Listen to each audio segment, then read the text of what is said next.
Okay, we're at 6 o'clock. I want to start the meeting. Paul should be here shortly.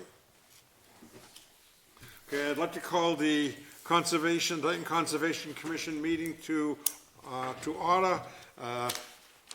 Would everyone rise, please, for the Pledge of Allegiance? And this meeting is in video and audio recording, cable broadcast, and internet posting.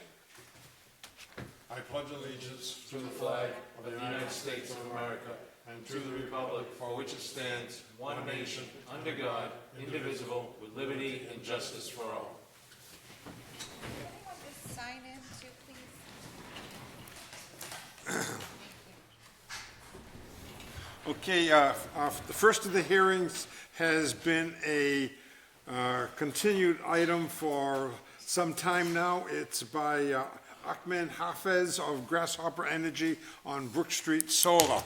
I heard that there was going to be a situation on that, or a withdrawal? Yes. So, for the record, Nick Fasandola, Level Design Group. Yep. Oh, okay, now you can sit there. He's gonna... We're not going to be too long. Here on behalf of, of the applicant, and we'd like to request a formal withdrawal of that application. Okay. All right, is there a motion to accept the withdrawal of that application? Motion to accept the withdrawal of the application. Is there a second? I second it. All in favor? Aye. Aye. Okay.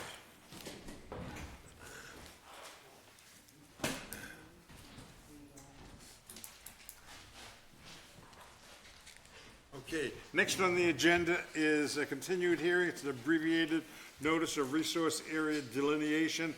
The applicant is David Butler, seeking confirmation of wetlands at 833 William Street, file number 17-499.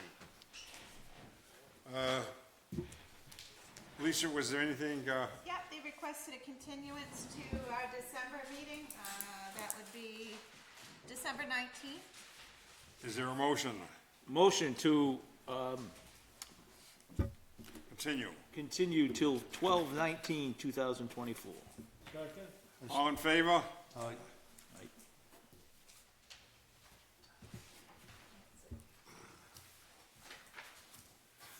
Next on the agenda is a notice of intent, again from Ahmed Hafez of 893 Brook Street, for repairs and maintenance of work within two existing and previously approved stormwater basins.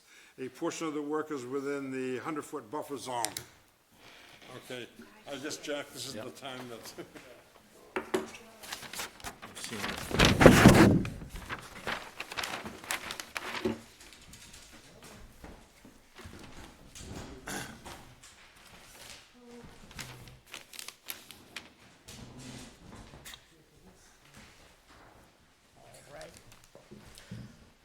So, once again, Nick Fasandola, Level Design Group, here on behalf of Grasshopper Solar for their facility at 893 Brook Street.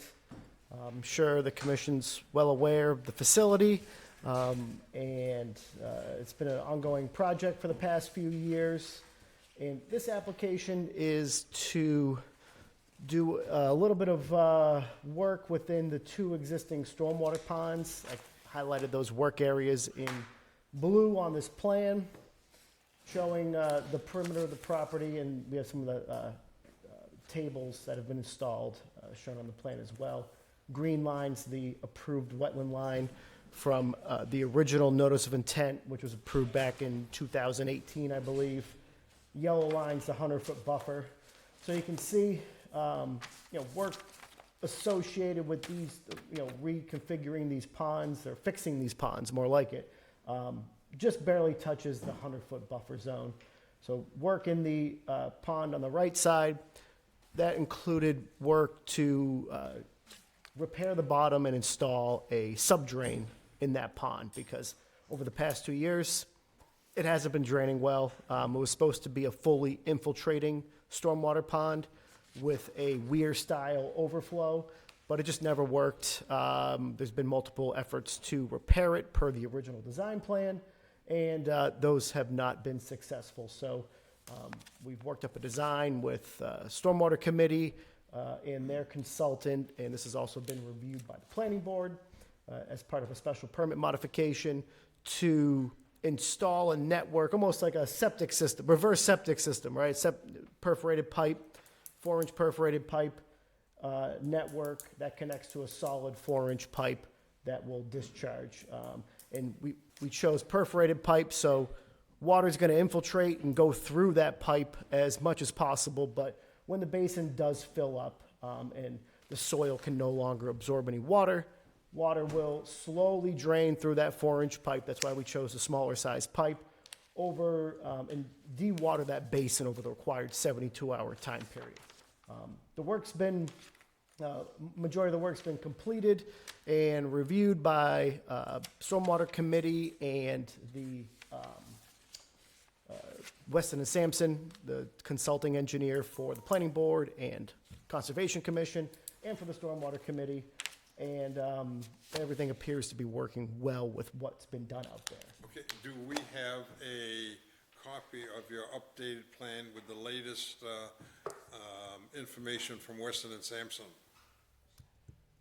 Oh, Jim, so Weston and Sampson was requesting stormwater report stuff, not a revision to the plan. Yep. Yeah, so I guess I'll just review. So we received Weston and Sampson's peer review today, November 21st, and there were some items for regulatory compliance review. There was some application form items, which, yes, you included a USGS, but you didn't check that off, so that's very minor. And then Wetland Protection Act Form 3, Box 3 was left unchecked, identifying the BBW methods. The applicant should check this box. However, I'm gonna take it one step forward to say number 3 should be applicable on you all have this memo. So I would say we can request a plan note, and you can get it to us after the fact.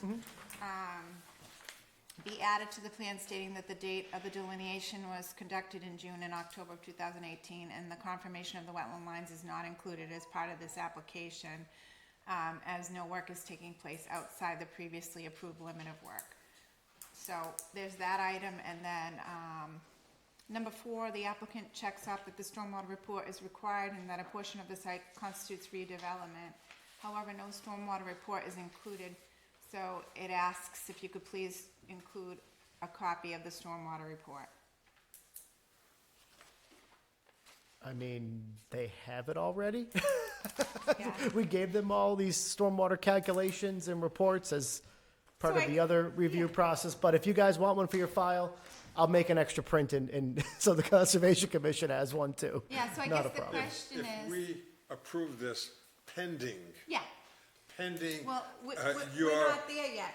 He's still presenting, and we have Yeah. public here. okay, all right, no, but I'm Okay. just throwing stuff out for now. There's no motion or anything like that up here. I'm just saying if. Yeah, but my question for you Yes. is, did the stormwater report change at all? We submitted calculations that supported what we were doing and they were reviewed. So like the full report didn't change, it was more specific to that basin, right? Because nothing The design, yeah. Nothing changed on this basin, it was just cleaning it up, right? They had to adjust some of the grades at the bottom, very minor work. Did they do that yet? Yeah? Yeah, he kind of, he had to repair this berm, remember that berm was kind of pulled down. I had to regrade this and we cleaned up the outlets a little bit because there were some issues there. Just mostly, I mean, you could almost classify it under maintenance to a certain degree, but, we just want to make sure we followed the proper procedures, so a filing was made for all these items, but all very minor items as far as taking care of the stormwater system. So these are all done in an attempt to progress towards final sign-offs for the facility, right? So the Stormwater Committee wasn't in a position to sign off on the construction because the basins weren't working, so we had to fix the basins. And that's kind of why we did all this. But I did, to answer your question, Mr. Chair, I did review just quickly this letter, and these all seem very minor, and we would request that if the commission did choose to issue an order of conditions, that this, addressing these items be a condition of approval. Any questions from?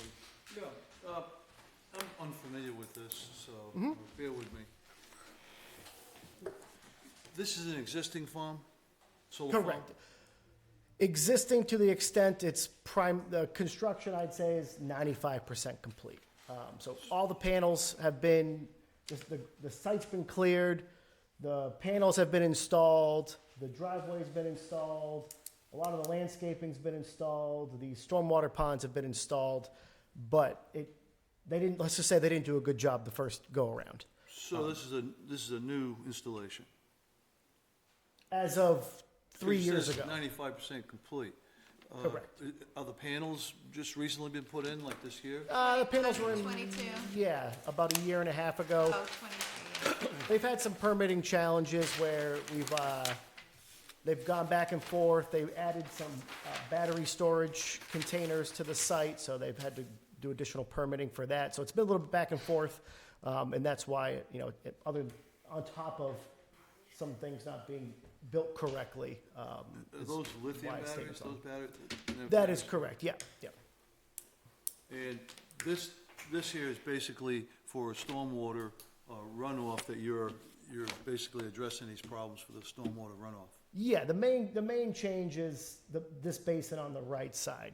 It was supposed to just infiltrate, so now we've technically added an outlet. So it's but that outlet, the way it's configured with the subdrain, so it's perforated pipe, so pipe with holes drilled in it, sitting in stone, and, if the basin allows for it, or the soils allow for it, water will drain through the bottom as originally designed. But if we get a big storm, a couple inches of rain, the thing fills up, and what was happening in the past was it would just stay full. And that's a mosquito breeding ground, and stormwater management regulations say the basin has to fully dewater within 72 hours. So what kind of batteries are in these battery storage containers? I believe Are they dry or wet? I don't have any information on that, but the batteries aren't part of the application. Yeah, that's separate. Just to clarify, that's Well, approved, it might be installed separate, in there. but if it's stormwater runoff, Oh, this might not be adequate in the event if there's any leakage from the batteries or any kind of, Well, I can tell you, the batteries aren't a fully contained system. They're fully sealed, contained battery storage units. That's the. the fire department approved that? Oh, yeah, we've had a lot of back and forth with the fire department, months of back and forth and permitting Now to is- address all this. can you describe, is there some sort of underlying, what's under the batteries, anything? No, I mean, it's just, the batteries are sitting on, I believe, the concrete pads. So there's pads that the batteries sit on, and they essentially just look like small shipping containers. Well, I'm wondering what are the batteries comprised of? What makes up the batteries? Are they wet storage or dry storage? Because if they leak, They don't leak. They're lithium, they're the same battery you have in your I've heard back a lot of pocket in things your that don't phone. leak. Yeah, but They're lithium-ion batteries. These aren't like lead, these aren't 2 tubs of lead and acid. So there's something you can't put the fire out. No, yeah. Yeah, but like Yeah, I said, We talked about that during the whole process. already approved. To be honest, this is not part Right, of it's the, outside the scope out of, of the scope of, Well, of- it of is. the as long as jurisdiction here. There's no residual. If they come to fight a fire here and the only thing they got is water to use, now that water becomes contaminated, and is this system here gonna handle the runoff and contain it? You know what I mean? And what do we do with this runoff? So if there's a fire, the way that this would operate, absolute worst case scenario, these have fire suppression systems built into them. You let it burn and you hose everything down around the side. You don't spray water on lithium-ion batteries. You just don't. So you But contain they the have in fire the past. and you hose everything down. It's been done repeatedly in the past. Yep, and And we've there's gone all through kinds of articles on a it. long permitting process and educational process with the fire department, and they've I'm signed not- off on this. I have no control over the fact of the batteries, or if they're accepted or not. But I'm just, my question is, what is your plan, what's your backup plan in the event that it ever caught fire and they had to use? There is no plan for, No what fire if, mitigation. what if fire water, that's not how we design stormwater basins. We design them per the state standards, and that's what this has been designed to. I don't know how to answer your question. There's no magic what-if wand I wave, I mean, to assume that 1 billion gallons is gonna be sprayed here, because they wouldn't be spraying the batteries. They'd be spraying the surrounding area, and as part of all that, the owner had to purchase the property to the, Page North, To the west. west, and clear a 200-foot area of all large vegetation as a fire buffer, as part of permitting the battery. So once again, I respectfully appreciate the comments, but that's not on the table this evening. The batteries are approved, they're Well, installed. again, my question is, I have no control, as to whether or not you can put the batteries there, that's not our function. It's just, I was just wondering about the runoff and how that would be contained and so forth. It's To be just- honest, it's not contained. It's just like if your house catches on fire, your house is full of hazardous chemicals too. Not the same. And you Unless spray I have water on electric that and car that in my runs down garage. the hill. I mean, or if you have an industrial facility, is that I mean, you could bring that question up with any facility in the Commonwealth. It's not accounted for. And that's why a lot of them have moved abroad, because they can't handle these heavy-duty chemicals that are in things, but, all right. I've heard enough, thank you. It's a good comment, good concern. Any other questions from membership? Oh, I ended up getting. Does anyone in the audience have questions?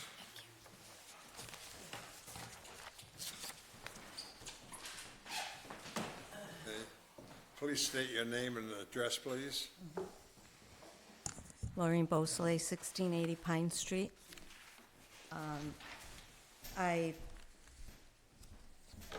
Where you had mentioned about any kind of runoff from any kind of fire, that is also running down the street into somebody else's property. So that also could be an issue. But I was never even aware that the batteries were approved. They were supposed to just hook up to the regular, whatever, the generator or whatever it So is. you put it into the system. I was never aware that that was approved. Are they approved it, the permit? I mean, to be honest, we went through 6 to 9 months of permitting. You guys came to all the meetings. But the batteries were included in that.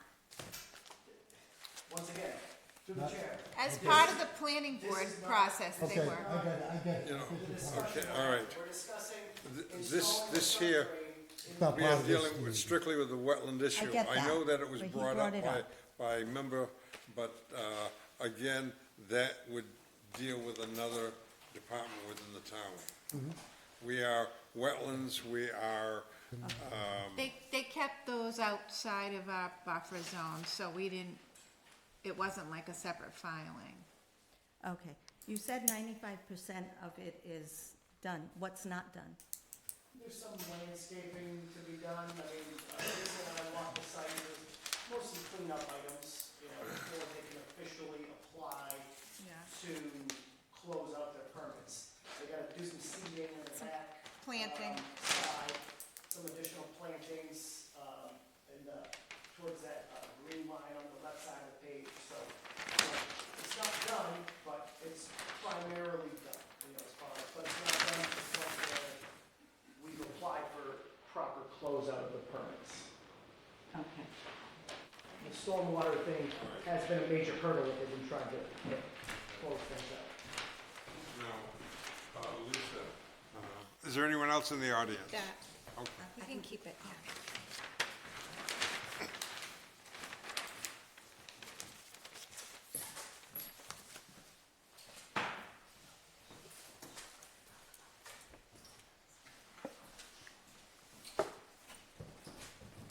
Nancy Goulart, Chairman of the Stormwater Committee.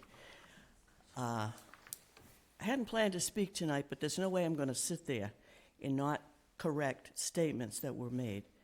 There is no water running down Brook Street from the basin. I was there with the engineers. There were two engineers there, Mr. Fasendola and Mr. Pearson representing the town. So, okay, so you're correcting the neighbor, not the... Yes. Okay. Yes, absolutely.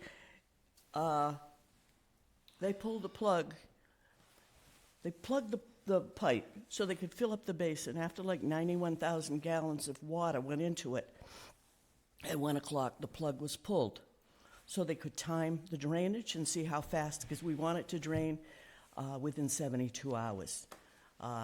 Quite frankly, it passed with flying colors. I was there with both engineers from just before 1 till approximately 2:30. When I left the site, I had to walk down to Brook Street because my car was parked on the northern side of Brook Street before the sharp bend. I purposely walked along the ditch. I went over the little bridge that you go over to get into the site. The water was flowing freely. There was no backup of water. I followed the ditch down the road. It went under the driveway of the first house. There's a pipe under that driveway that's very visible. The water flowed freely. At no time did it go over the ditch. As I said at the stormwater meeting yesterday, when you look into the ditch, right now it's got grass and things growing, so you can't really say how deep the ditch is. But I can tell you, even if I could not have seen the water, I could hear it. But it was very visible. So, excuse me, I followed it down beyond the neighbor's driveway. That water never entered Brook Street. At the stormwater meeting yesterday, questions were asked about the drainage from that basin. And Mr. Ferry not only confirmed what I had seen, because he had been there also, but also the question was asked, well, where does the water go? And he explained to them, it enters the town system, and actually there's a pipe under Brook Street that goes to the north side and goes down towards the Somerset Water area. I think you're all familiar. When the road goes down the hill, it flattens out, and Somerset Water is there to the left. That water never entered Brook Street at all. The drainage was rapid. There was the gentleman who was there to put the water, turn the water on. We hooked up to the Dayton Water District. That's how we got water in there. He took a big pointed rock and he stuck it in the basin before he started to fill it. By the time we got there for 1 o'clock, which was the time we said, okay, shut the water off, only the very tip of that rock was showing. By the time we left, not only was that rock showing, but the basin is graded and it's lined with small stone. And you could see where the wet stone was and how much wet stone you had on the slope of the basin to show how much it rained. But I made the remark, that looks like a shark fin. And before I left, I said, well, we can see the whole shark now because that whole rock was above that area. From a stormwater point and from the runoff and everything else, stormwater is, we think we're just about done unless something unusual comes up. I'm here tonight because I wanted to see how the presentation went here. But rest assured, if it didn't pass muster, they wouldn't be going any further. You know that. You know the history of this. So, know you, Nancy. and if water had been going down the street, we'd have been talking about that. There are minor things they have to take care of, and those were discussed with both engineers present and Tom Ferry. And so I just want you to know, from that perspective, we're all set. Okay, thank you. Yes, ma'am.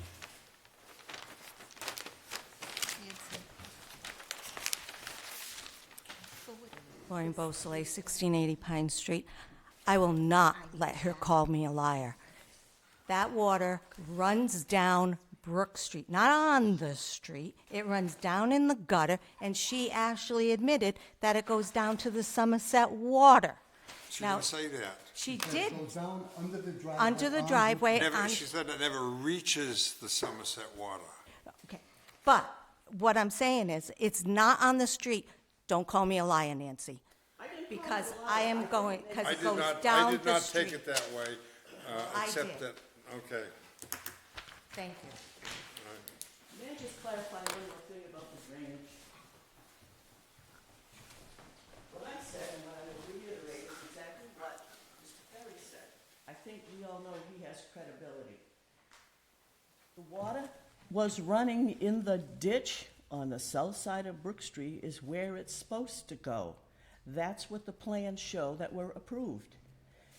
The plans were followed. This time, the plans that were redesigned to make this, it was supposed to be an infiltration basin. Now it's a retention. Detention, Whatever. So when the water reaches a certain level, it's going to drain through the pipe.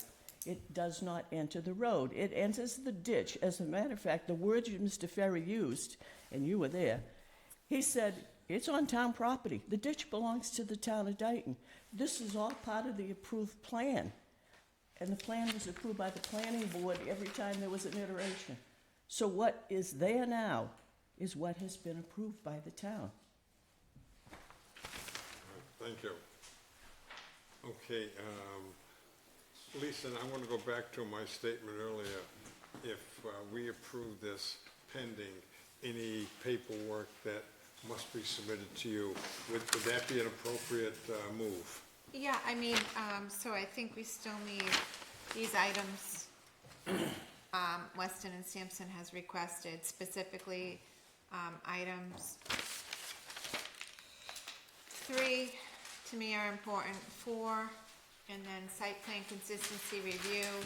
Item 5, due to the fact that the originally proposed infiltration basin was intended to address standard 3 of the Mass Stormwater Handbook, and the site has now been found to be unsuitable for the support of construction of an infiltration basin, the applicant should be requesting a waiver from standard 3 to allow infiltration to occur on the site only to the maximum extent practical due to high groundwater and poor soil conditions. These conditions were observed and documented in site visits as discussed in our letters referenced by the applicant's narrative. We recommend that the applicant request this waiver, and we support the granting of the waiver. This should be reflected in the revised stormwater report.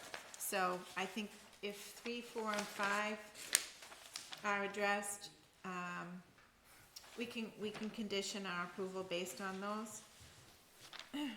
And do you know if it has drained today? Have you been out there? Yeah, I popped by there real quick, and I it bet. seems to be doing its job, so. Yeah, I mean, not the much test rain- is. Not much rain today, though. Yeah, It's so the dry. test is gonna be over the weekend, so after we've had the 2 days of rain Yeah, and everything's 72 done. hours, yeah. And then we'll see, so I was gonna have, I forget the contractor's name, who's local, Brian? The tree service? Yes, I was gonna have them pop Or- by. or was it the Maybe trucking on Monday company? and take a look and see Yeah. where we're at, but it should be below the stone on Monday, so. But we'll document I that. might take a ride by. Yeah. Okay, is there a motion to accept and issue an order of conditions pending review and comment on items 3, 4, Not comment. Addressing. addressing items 3 and 4 3, and 4, and 5 5. on the Sampson and Weston report? And that would be to the satisfaction of the agent, just so coordinate everything through Lisa? Yeah, it's not gonna go back through peer Okay. review.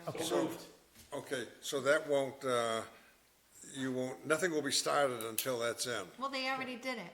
Oh, okay, Yeah, they've already started repairing it. okay. That's what they were saying. No, okay, all right. But- So, But Jim, so you guys understand, we still, what I had discussed with Ahmed and Nick was that now they have 2 open orders. They have the 0404 order, and now they have this one, which is what's the number on this one? 0511. So at the end, when they're ready for certificate of compliance, they're gonna request that for both file numbers. But like I've reiterated and Nick spoke about, we need some restoration done, planting. So we'll deal with that when they request a certificate of compliance. Okay. And that would probably be in the spring, just given the Yeah. planting seasons and everything like That that. would be great. That would be the ideal timeline. And by then, we should know, you know, if everything's in compliance.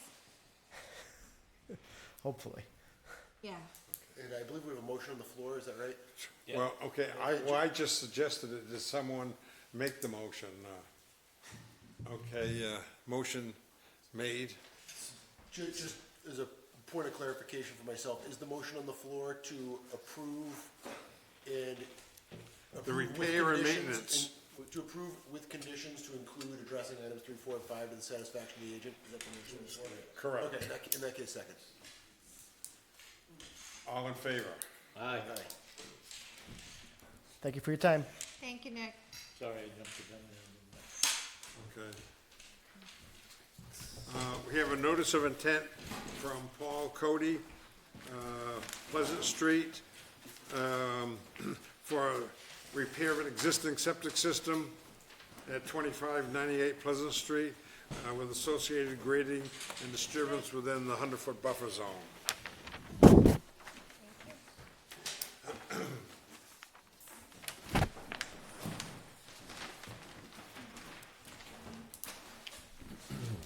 Bob Barabee, Crowline Engineering, representing Paul Cody. Property is 2598 Pleasant Street, Dayton. It's a septic system repair, existing 3-bedroom dwelling. The site was flagged by Chris Capone. The wetlands, as you can see on the plan shown in green, go right around this piece of property. Property was probably filled many years ago when the house was constructed. So I show the green line as the wetland flag line going from flag A1 to A21, starting at Pleasant Street, looping around the property, then ending up back on Pleasant Street. We put the system in the backyard. The water service comes in from the front of the property into the dwelling. The existing system is in the backyard, so all the plumbing is heading in that direction.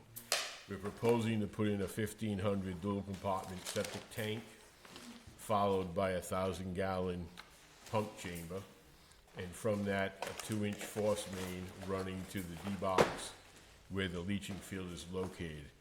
I pretty much centered the field between the wetland line. It's a little closer to the north end than the south because that's where the plumbing comes around, and it's also the way the land pitches.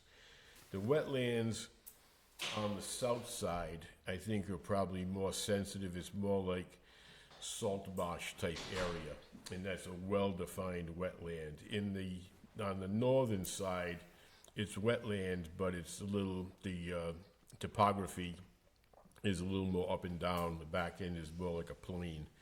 So I pushed it onto that end. I've got a poly liner wrapped around the leaching field. I also put a poly liner around the pump chamber and the septic tank. That's not really a conservation issue, but that's more a Board of Health issue. And that was pretty much it. When we did the soil work, we could see that there was fill brought in here. There's about 3 feet of fill. As you can see on my soil report, the water table is about 4 feet below ground. That's why we need to pump. So it's going to be raised up on the north end. There's going to be a little bit of a hill in the backyard, but it's tucked behind the garage, and that's the best location for it.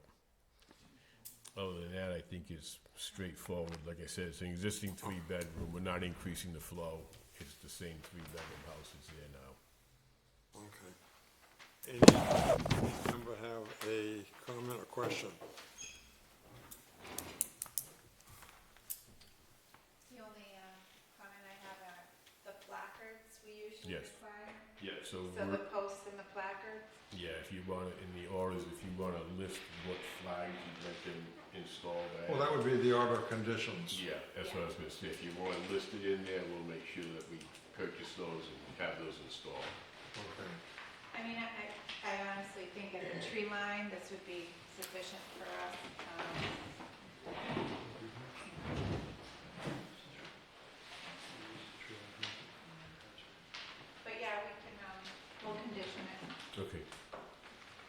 Anyone else here have a question up here? Anyone in the audience have a question?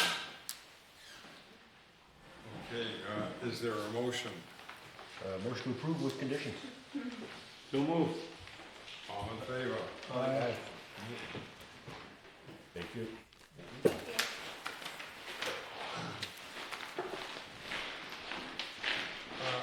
Lisa, would now be opportunity, Oh, okay. Okay. I need to sign it. You wanna link that? Yeah. One second. when We we have take, a gentleman here that needed to leave at 6:40. yes, that's what I Can was, you take it out of order? okay, is, It's public input. okay, okay. I'd like to take, Paul No. Venturini. Frank. Venturini. Frank There you go. Venturini, okay. I'd like the motion to take public input out of order, Mr. Chairman. Second, Second. all in favor? Aye. Okay, Frank, come on up and then we'll get back to our regular. Okay. Frank Venturini, 2941 Pleasant Street. I got a letter in the mail, registered letter. I've been dumping grass after cutting my grass just across the street behind the telephone pole. It borders the salt marsh, right where the reeds are. I dumped it there all year. I got the letter, said I couldn't, I didn't know. I called Lisa that day, told her I'd never do it again, and I got a pitchfork and cleaned it all out of there. So here we are. Okay, Yeah, he did send photos. It's already recovering. We had a really high tide last week, and anything that was left, little stuff, is already gone. The reeds are already straightening back up again.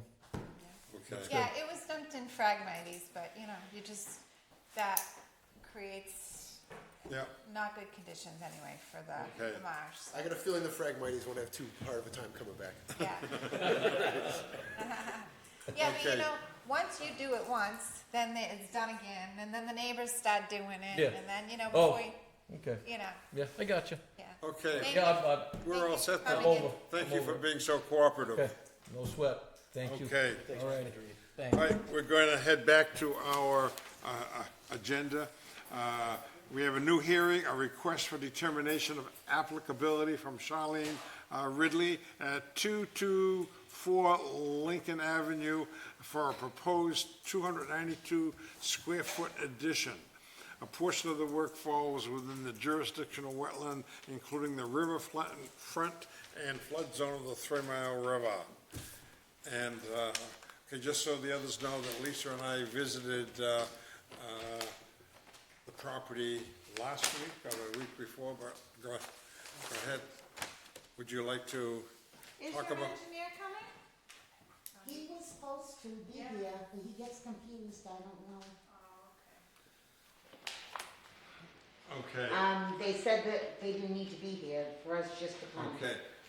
Who said you didn't have, he didn't have? Engineer, you mean the contractor? Oh, no, the engineer, I needed the engineer to present. his- John? Yeah, Yeah. He said he was gonna be here. okay. I don't know where he is. Do you want me to talk about what we saw then, Lisa? And, Yeah, this is the revised plan. So we met on site and then it was determined that the plan might be to remove also a little garage, right? Yeah, and pave that area. So Mr. Spink was in a couple days ago and brought the revised plan, which you have there. So we can talk about it, let's see. It is an addition of 1,236 square feet. Yep. It is, Am I looking at the wrong thing? I see 292 square feet. Yeah, I think that's an error. Is that a typo on Yeah. on this? Yes. It's not that big. No, it's the 1,000 because it's a two-car garage. yep. And then they're gonna take down the footprint of the 391 square foot garage south of it and add pavement. But that's not actually being done right now, Lisa. I know, but Yeah. so you have the Yeah. permit. Okay. You have permission to do it going forward, it's best to have it all on there, Okay. A portion of the work does fall within the 200 foot and a portion does fall in the flood zone, although it's, well, I really, flood zone on paper, the that. 500 Elevation, Oh, 500, It's yeah, 500 yeah. years. elevation, no, I mean, I know the lot, elevation Yeah. maybe, it works that way. No, Along so that's- many feet, but I believe it'd be, above it, the whole project. Yeah. I mean, you know, Well, it's above the 100-year flood. yeah. It's in the no, I mean, 500-year. yeah. I mean, when I went there, you know, I saw no objections to it whatsoever. I know, but the Except problem to- is we don't have erosion controls on the plan. Well, like that's, I was just gonna mention that, that we need that. And this is, So, What but is that? this is an RDA, so we cannot continue it, but we will make a decision tonight, and I'm gonna have to contact Mr. Spank tomorrow and ask him, I'm gonna try, Lisa, this has been months. yeah. Do So you have a cell phone by any chance? Maybe, Yeah, could we you call him? Could we put him on speakerphone and get some testimony that way? Absolutely, I don't know why he's not here. Do you have your phone? Hi, Rachel. My phone's in the car. All right, I have his phone number. Oh, It's just gonna be a minute, because I have to dig it out.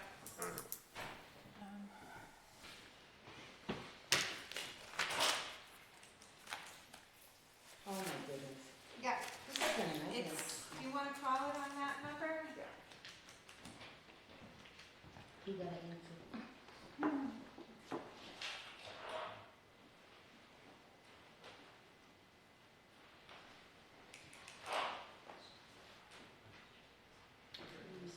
It is, it's June, right?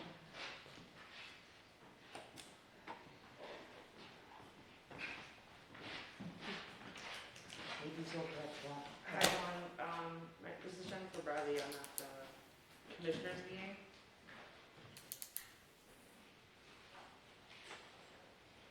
Would you mind if I just put you on speakerphone and you can speak to them now?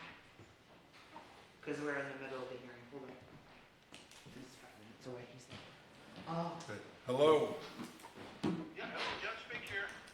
Okay, this is Jim Digis, the Chair of Dayton Conservation. We met a week or so ago, and we are having the commission meeting right now. And, My machine took me to the wrong place, about 3 minutes away. oh, you're 3 minutes away. Yeah. Okay, we can table it and then Okay, take the next item. we'll wait till you get here, we'll table it, and then when you get here, we'll come back to you. Appreciate that very much. Okay, bye now. Sounds like we'll be revisiting this imminently. Okay, thank you. we're gonna move to the next item Motion then, to table? and then we will, Motion to table. Second. all in favor? Aye. Okay, next item, new hearing, request for determination of applicability from Timothy Johnson of property at 0 Boxwood Lane at Hunters Hill for construction of a single-family home with water and sewer connections, driveway, and associated grading. A portion of the work falls within the 100-foot buffer zone. Is anyone here for that item? No. That one is actually being continued to December 19th because they get the abutters notices out with the date Okay. of that meeting. Would we continue the RDA or would we table the RDA and then pick it up from the table next week? Table, because I did put the legal notice in already. Okay, good. Motion to table. Thank you. Second. All in favor? Aye. 12, what is it, 12, 19? Okay. Next is a new hearing. It's a request for determination of applicability from Jeff Reed at 102 Sunny's Way for modification to an existing drainage system. Part of the drainage system lies within the 100-foot buffer zone. Thank you. My name's Rob Ryan, I'm an engineer representing Jeff Reed, I'm sorry. That's just so the mic can pick you up and, Rob Ryan, engineer representing Jeff Reed, 102 Sunny's Way. This is a project that is a residential neighborhood. Homeowner has a big flooding issue in the backyard. It's a relatively new development, and there was really no other way to mitigate the flooding without tying into the city stormwater system, which has been approved through stormwater, and I didn't know. If anybody's not familiar with the background of the project. Yeah, they're not. This is pretty much the issue is the person's backyard and their bulkhead. So in a significant rain events, the Oh, yeah, waterfront property. So he's been trying to mitigate his own flooding in the backyard, which is discharging water into the city street, which creates a slip and fall hazard, and it's not ideal. And this is the planned part of the stormwater. Okay, all right, you're gonna have to, we got Sonny's Way and Tommy's Way and, all these ways here, and, now you have me confused. It's 102 Sunny's Way. Yeah, okay, let's, It's this lot right here. okay, no, let's get to Sonny's Way is off of what? Billy's? Tommy's. Tommy's and Billy's, I think? And then, I know it's not, Jennifer Way is over here. Yeah, it's off of Tommy's. Yeah. No, but which is off of, Oh, Cedar. okay, all right, okay. Yeah. Oh, yeah, I know where we are. Did you get a copy? I've been there. Okay, I'm very familiar with it. okay, all right, Cedar. So, in visiting the site, That's gotta be up near, the gas company, somewhere up in that area. Yeah, near Lynn's. What? Near Lynn's. the Yeah. gas company? Yeah. Yeah, okay, all right, now I'm there. okay, yeah, the neighborhood's been put in the last 10 years or sooner. And, you know, there's maybe some lack of foresight in the design process. They tried to mitigate some potential flooding with a small drainage swale, which is just not working for a few neighbors at that location. So the idea is we catch some of that rainfall, the flooding water, the standing ground water, and into a catch basin into the city system, which require but the back third of at least probably half of this property is within the 100-foot buffer zone, which brings us here. And Okay, admittedly, even worse than that, it's within the no-touch zone. Some of this drainage that was installed. The previous owner of this house seems to have pushed back the backyard limits to, it's within their property, but still, you know, getting closer to the bordering vegetated wetland. So where we're proposing to put in this drainage, technically it's outside of that 20-foot no-touch zone. 25. 25 Okay. foot. And I guess what we're trying to mitigate a resolution to, if I back up a little more, with the stormwater, they were okay with us tying into the system. And we actually have tied into that catch basin on Sunny's Way, come under the sidewalk, so the homeowner has a means to discharge if he were to mechanically pump himself from the backyard to the front yard. You know, not very ideal, because I guess in a pretty significant event, it takes him about 3 days just to pump down that backyard, and that was dumping it out into the road. So as a phase one, we put something under his sidewalk in case there is an occurrence, and this is outside of the 100-foot buffer zone, which is why it proceeded. And, you know, in case there is a significant rainwater event that creates flooding, he'll be able to discharge not directly onto the street. And what we're hoping is that with this determination is that we'll be able to continue that drainage pipe into the backyard, collect the flooding at its source, and subsurface through a 12-inch ADS pipe back into the municipal system. And in speaking with Lisa, David, came out the was it early this week? Yeah. No, this week's flying by. Yeah. Yeah, it came out this week. So we looked at the location where we would put this catch basin in the backyard. And being that it is in the no-touch zone, we thought that we could, some of the backyard that's been established as lawn, we could let it reestablish back to, you know, some wildflower or bordering vegetated wetland type plantings and protect that area. So I had, Just wanted to show Jack these. Sure. So this is the backyard corner, with the orange rain here, kind of from a weird perspective. And here's an overview. Google Earth isn't very clear here, but this is the back corner. If you saw the other plan, the So where this trampoline now is, where they. Yeah, is where they we've basically revegetated? given that back for a protected area. Comments is true. And basically, we established this based on, we have a BVW flag approximately in this area. So I just did an arc 25 feet out. So, you know, at least we are giving back something to what was encroached on. The BVW line itself in this area is kind of weird at the two property corners. It's close, and then it comes up pretty abruptly. He's got it on that plan, right? Yeah. Actually, you can see it on, this is a 100-foot buffer zone, but the BVW in relation to where we proposed to put the catch basin in is back about 26 feet from where we proposed, but it comes down on the corners at an angle. So these two corners is, Okay, Can we pass it down for these Sure. guys too? Bruce, you have any comments on this Yes. for us in the So audience? there's also like a gravel parking area that the owner wants to keep, that's in our 25-foot did an arc out touch. from that Like, BVW flag. It was 25 put feet. there by a previous owner, Give so back little, like, area for him to park a trailer. I'm okay with him doing that if he would give back, like we said, restore the rest of the 25-foot in the backyard.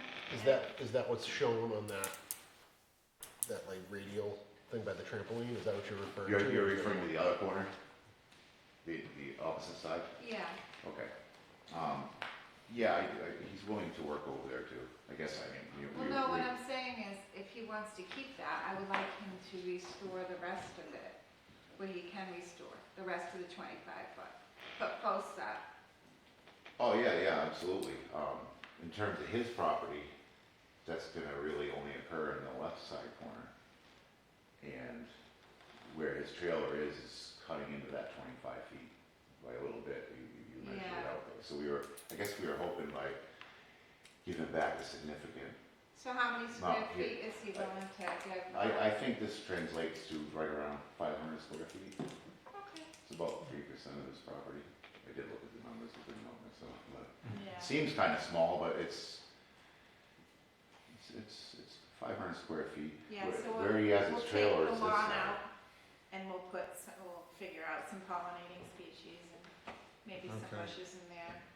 Yeah, I mean, if he had done it himself, I think it would be a different story. Yeah, but we'd make him take it out. He kind of bought into this property and this is Yeah. how it was and was completely unaware. And that was dealing with a drainage issue, so not an ideal situation, but Okay, But do he's we have willing any to other? do whatever needs to be done to. yeah. Yeah, so correct it, so, I mean, there's some text in here, we're willing to work with conservation over the winter.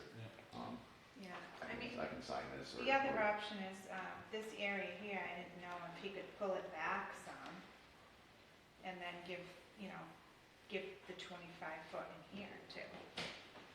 You know? No, I know you mentioned it, I totally respect that, I guess I'm just trying to work on his behalf too, to take some of the sting out of his approach, you know. But so, I guess this approach would be, well, could the trade-off be this one, the left side of the property? And, leave this as is, but you know, I understand that, yeah, you're. If he has room to pull it forward. Yeah. So You if know what he- I mean? Like, why can't he pull it forward? No, I don't see why not. You know what I mean? But I know where you were measured off the flag, the full 25 feet, you know, without, that pulls it forward quite a bit. You know, there's some medium, you know, will come up to 20 feet, 15, 20 feet from where it is now. And he probably could, I think he'd be, you know, maybe that same corner, we do the same thing we're doing on the other side. Or maybe something a little even different. Okay. So it might be, I guess what I'm saying is it might be a smaller, a smaller area, but we can do something there. Yeah, I mean, I think Okay, so there should be something. you will work with them on that, so we can, anybody else have any other questions? No, my only other question, Mr. Chairman, would be based on, the work that you'll be doing with them, Lisa, the correspondence, do you feel like this is gonna be is this a positive or negative determination in your opinion? I think it's a negative determination under both. Unfortunately, situation like this, you know, we can't say no. Gotta It's- do something, right? Yeah. Yeah, you gotta do something. You can't have a So, swimming pool in your yard like that. Okay. Okay, so what we're doing is looking for a negative determination, but with some, there has to be some kind of guidelines. yeah, so, do you think you need some erosion controls in the back where you're gonna be digging, or is it all pitching towards the street? It's pretty flat, I mean, it's actually dead flat right where we're gonna be digging, but we can put, you know, we can put. Even just some small straw strips wattles. or straw wattle, just to buffer that, the Yeah. wood line there, Okay, that's not a problem. just in the area of work. And then, you know, just let him know that we're gonna have to work on the restoration in the spring, but over the winter for the spring. Yeah, So yeah, I think it would be, let's see.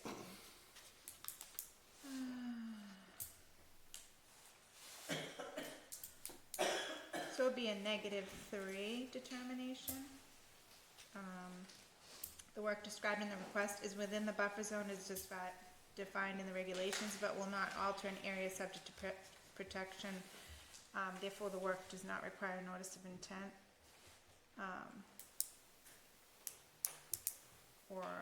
Or we could do a -2, the work described in the request is within an area subject to protection under the act, but will not remove, fill, dredge, or alter that area. I mean, it's already been altered, Yeah, so It's in that already case, in long. that case, maybe 3. yeah. Okay,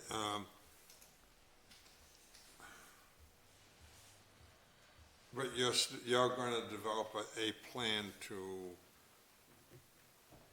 correct some problems out of there. yeah, or to let, the portion within 25 feet of the BBW.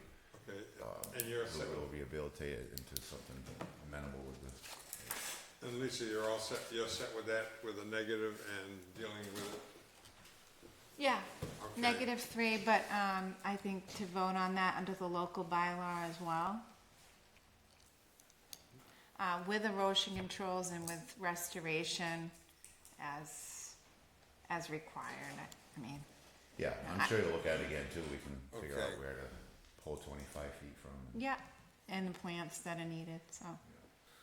Okay, anyone in the audience have a question? Okay, so what we're looking for is a negative determination, but guidelines under the local bylaw. I would like to propose a motion for a negative determination of applicability under reason 3. To include compliance with the erosion controls that are intrinsic to a negative determination under the bylaw. So moved. All in favor? Aye. I'd like to propose a motion for a negative determination of applicability under the Wetland Protection Act for reason 3, with emphasis on the erosion controls and other requirements that are intrinsic to a negative determination under the Wetland Protection Act. So moved. All in favor? Aye. Robert, I have a question for you. Sure. You're all set. Do you think you Okay. should put a silt sock in I'd there? like to revisit the. Yes, we are going to. Mr. Chairman, I'd like to propose a motion to pick up from the table the RDA for 224 Lincoln Ave. Okay, Going back there. so moved, all in favor? Aye. Okay, this is Charlene Ridley at 224 Lincoln Avenue. Wow, I'm glad you found Dayton again. I found a beautiful football field. Where it is, I don't know. Have some more. Then I found this building. I apologize. I'm John Spink. I'm representative for Jeff and Charlene, the owners.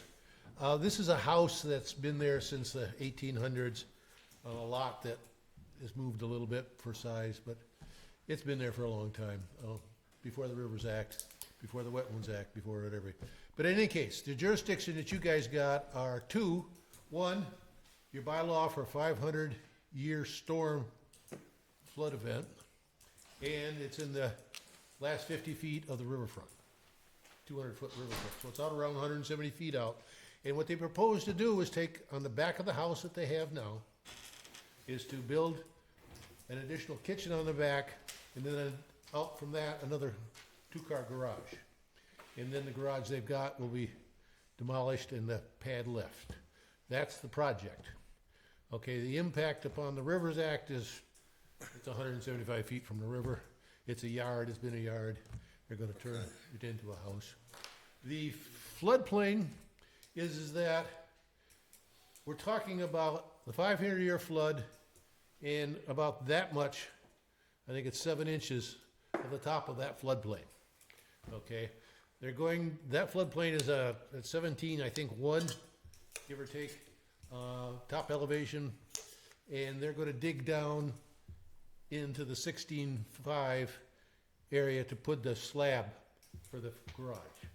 So the house, a little piece of the house is going to be a fill, and the garage is gonna be a cut. So the ending, that volume versus that volume, it ends up giving you more flood storage than you had now.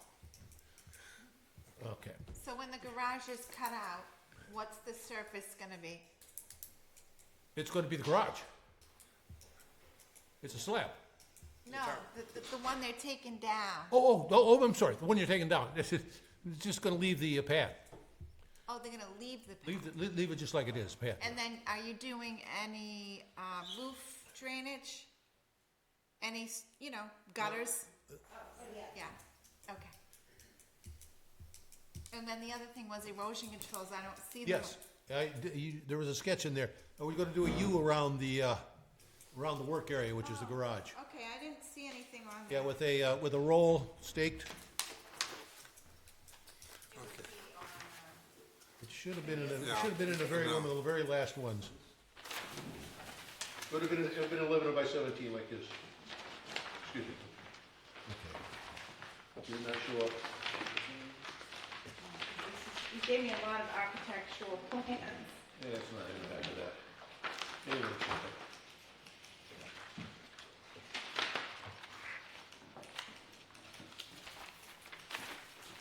It looks like that. Did you object with that? Yeah, we've got 2 copies, so. No, I mean, that particular. I don't have it. You don't seem to have that one? Oh, is it right here? This looks like, this looks like it. No. No, that's not it. Yep, that's it. One after it. That one, there you go. There we go. There you go. That's okay, 'cause I was at the site, so I'm very familiar with it. And it's digging into the back of the garage, basically goes up like this. So it's just. Very steep.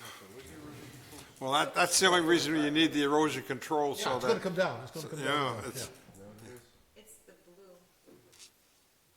Or is it the green? I'm sorry. Is it the blue? It would be the blue. Okay. The blue. They use it, completely used around the work area. It's right here?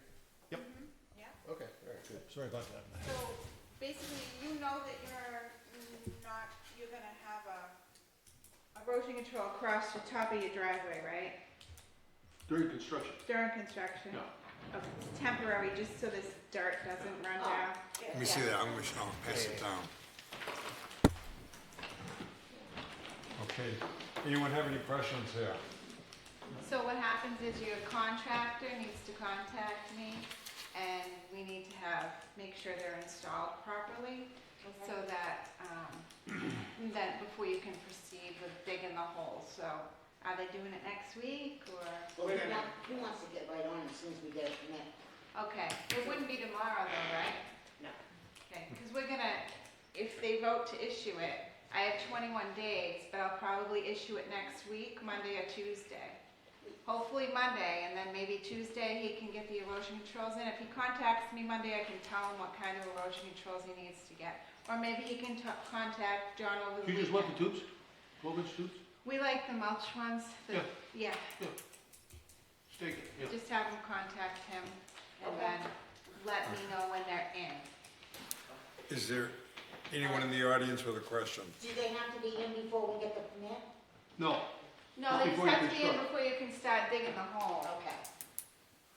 And did you apply, you already applied to the building department? I think you did. Yes. So trigger So this. you'll have to follow up with them as well. So, Lisa, would this be a negative determination? Yes. The reason two is what it sounds like more to me, because it doesn't sound like it's really disturbing a sensitive area, given how setback it is. And Yeah, I mean, No, it's way up, it's really Yeah, pretty high. that's what it sounds- that's It's what it just sounds more like. distance than anything else from the river that falls under. And then, of course, being on a hillside, they just gonna have to protect when they do the digging, so that if we have a heavy rainstorm, you don't get silt flowing down the driveway across the street in the river. yeah, I'm fine with it with erosion control. Otherwise, yeah, you'd have a pool of dirt going into the Yeah. river, you know? So yeah, it would be, It sounded like reason two to me when you read the definitions. The work described in the request is within an area subject to protection under the Act, but will not remove, fill, dredge, or alter that area, therefore said work does not require the filing. That's what it sounds like to me. Yeah, well, Are you ready to entertain a motion, Mr. Chairman? okay, again, any questions from the audience? I just wondered if the garage is coming down before? No, No, our garage is in the there. Yeah. Okay. Until you can get stuff moved, and then we're gonna take it down. Okay. And then the driveway staying, or you replace the driveway? Driveway's staying, Okay. yeah, we might extend it, but. Okay, motion now? Under the local bylaw, I would like to propose a negative determination of applicability for reason two with a reminder regarding the importance of erosion controls even with a negative determination. So moved. All in favor? Under the Wetland Protection Act, I would like to propose a motion for a negative determination of applicability for reason two with a reminder of the importance of erosion controls even with a negative determination. So moved. All in favor? Aye. Was that a recording? Thank Okay. you, gentlemen. and, Thank you, sir. Take them out. I did find another, if we could take one of these and give it to you to give to your contractor, that probably would be a good idea. Good idea. So, we have so many copies. Yeah, which one you want? You want this one? I'll give it. You'll give it to them? I'll give it to you. There we go. You sure? Yep. Okay, You can ask where we're out there. all right. Sounds It'll good, be thank you. behind the kitchen table. Okay. Okay. Okay, next Thank you. is Thank you. Thank you. a request for a certificate of compliance for Cedar Street. This is map 15, lot 40, well number 1A, project located on Cedar Street. Somerset. No, Somerset Water Department, right? Oh, you're Dayton, okay, all right, because we had Somerset here, This one's on Cedar Street, yeah. okay, Somerset's on, further, yeah, okay. Can I refer to Somerset in there? I just threw, no. Been ahead of himself, that's all. Yeah, no, we had Somerset here, I think it was last month. Okay. Hi, Mr. Chairman. Yeah, Ernie Bacon, Superintendent Dayton Water. Final record drawings for Cedar 1A. That was the replacement well we did. And the only thing that we changed from the initial drawings was some piping in the street. We cut and capped one of the, and tied it in with a valve, and that was the only thing. It was different. Okay. I think Lisa's been out there, she proved the site was okay, and everything looks good. Yeah, everything's stabilized. Ernie and I went out there last month, and it's just a formality having you or the engineer come, but those are the as-bills, right? No, those are final record drawings. Oh, okay. The as-built were submitted a while back, I guess, I think before I was the superintendent. Oh. And this is the final. All right, let me look in the file, because, yeah, we typically need the as-bills. Oh. Yeah. We drop them off to you. Yeah. I'll get them and drop them off to you, but everything's completed, everything's done. No, I don't think there was Okay. any issues at all. If there was any issues, I made the contractor make sure I stayed on top of them, so. Anyone have any questions? Sounds good. Anyone from the audience have questions? Is there a motion to issue a certificate of compliance? Motion to accept certificate of compliance. Second. All in favor? I'll drop those off to you Oh, now. or just an emailed copy is fine for the record. Okay. Yeah, thank you. Sorry about that. That's okay, it might have been in my email, I'm sorry, fine. Yeah, okay. I might have. Lot to keep track of sometimes. All right. Thank you, Thank you so much. take care. Okay, next on the agenda is an enforcement that has been issued for some time, 2371 County Street. Lisa, would you like to? Oh, all right, we have, Yeah, I mean, to date, I haven't, You mean since the Attorney last Zajac? meeting, I have not heard from Mr. D'Souza. Good evening, John Zajac for Mr. Enos. I did advise Lisa that Mr. D'Souza could not be here tonight. He has a personal family matter that he had to attend to. I did reach out to him today to find out if he was going to be here, and he could not.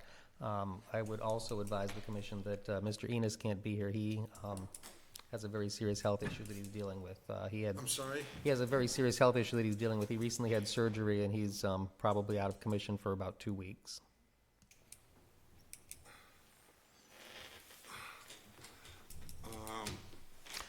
I can also advise the commission that Mr. D'Souza has, based on our last meeting when we were here last month, Mr. Enos, we had discussed the possibility of at least some preliminary work being done outside of the area, but to get the project moving. Mr. Enos has engaged a contractor. I don't believe the work has started yet, but he is moving forward with what we had discussed the last time we were here.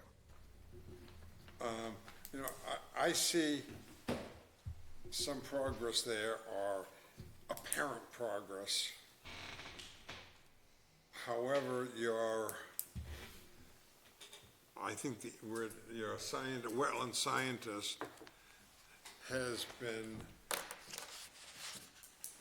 greatly negligent on getting things done for us. He would say, I'll give it to you next month, next week, next month, next week, next month, next week, next month. That's all we're getting from him. And this is now not on one particular case, but on two.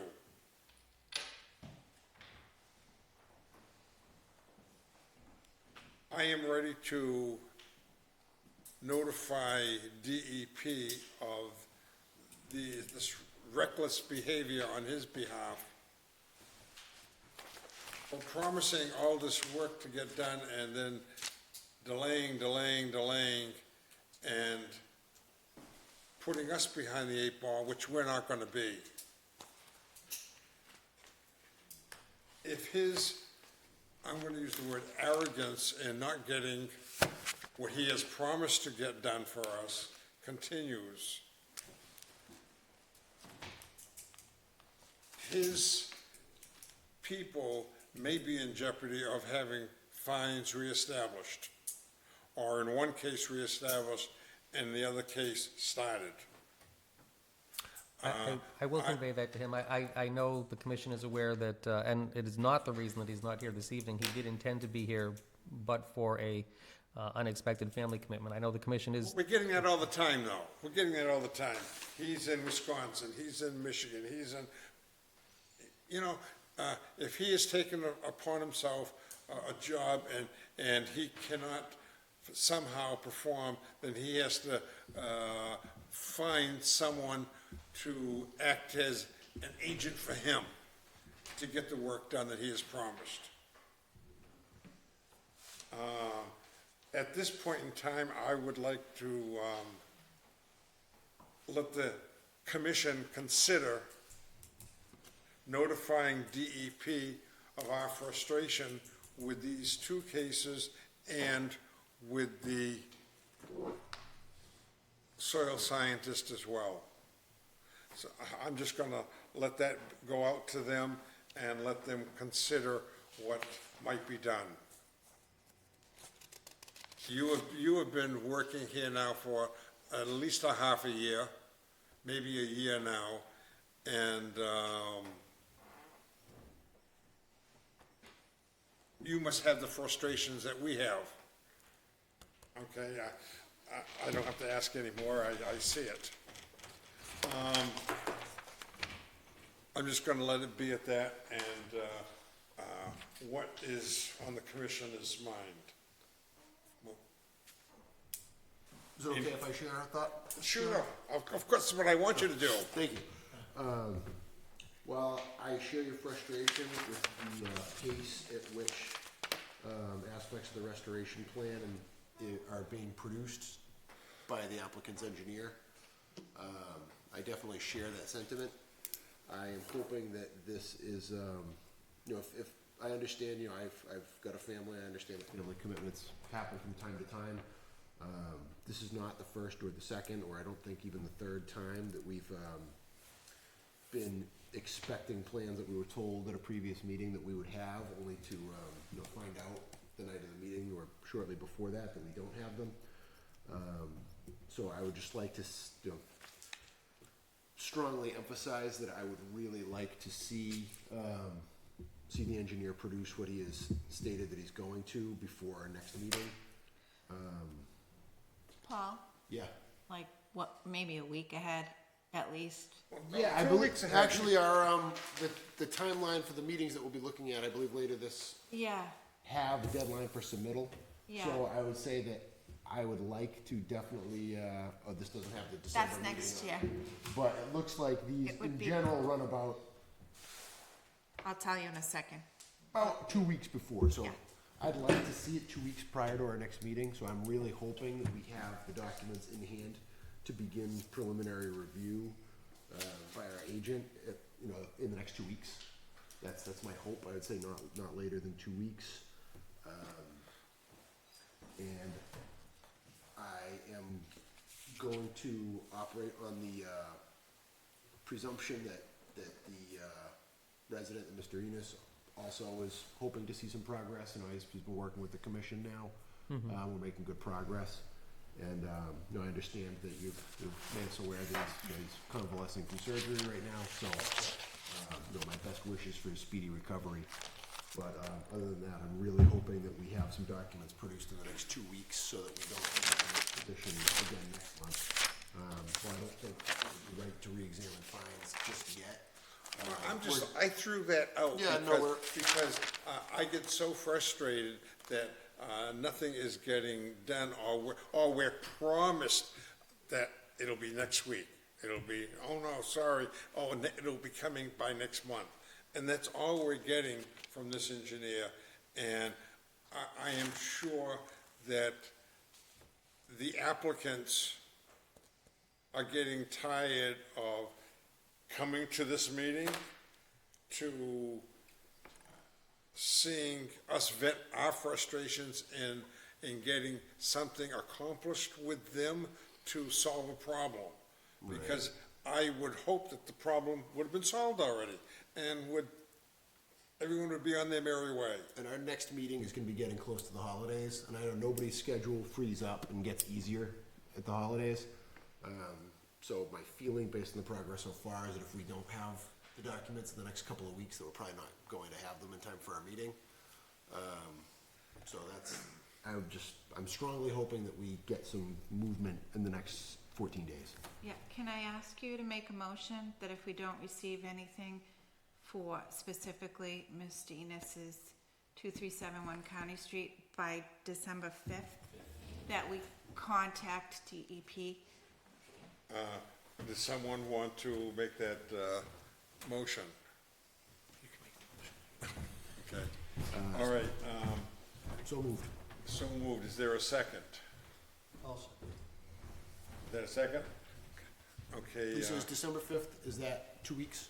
Yeah, I'd like to give at least 14 days. yeah, that's 2 weeks, and that's 2 weeks prior to the next meeting on the 19th. And I know there's a holiday, but this was supposed to have been done 2 months ago. If it was supposed to have been done 2 months ago, 2 weeks is, it just should have been done. And I think DEP being informed of such carelessness or neglect or whatever it is on the behalf of these applicants is a shame. What action would they take? I have no idea. But, okay, we have a motion made, we have a motion seconded, all in favor? Aye. Aye.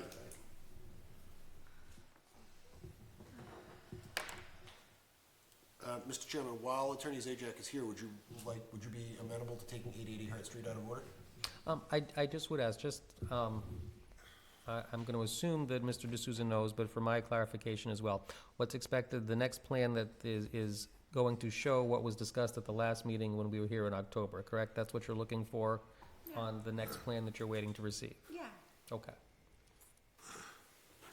And the video is online, the YouTube video. So if he needs to refer to that to remember what, and of course he can refer to my email that I included where I had it, read them at the meeting, you know, the points that we would like. Okay, so I think indirectly, we took care of County Street and Hart Street. I would tend to agree if that's what you're looking for on Hart Street as well. Well, Hart Street, we were more looking at existing conditions plan, agreeing on a delineation. Yeah, if we could, I'd like to enter a couple of comments into the record on Hart Street. Yeah, if that's yeah. acceptable. Mr. Chairman, are you willing to take that out of order? I am. I'd like to propose a motion to take 880 Hart Street out of order. Second it.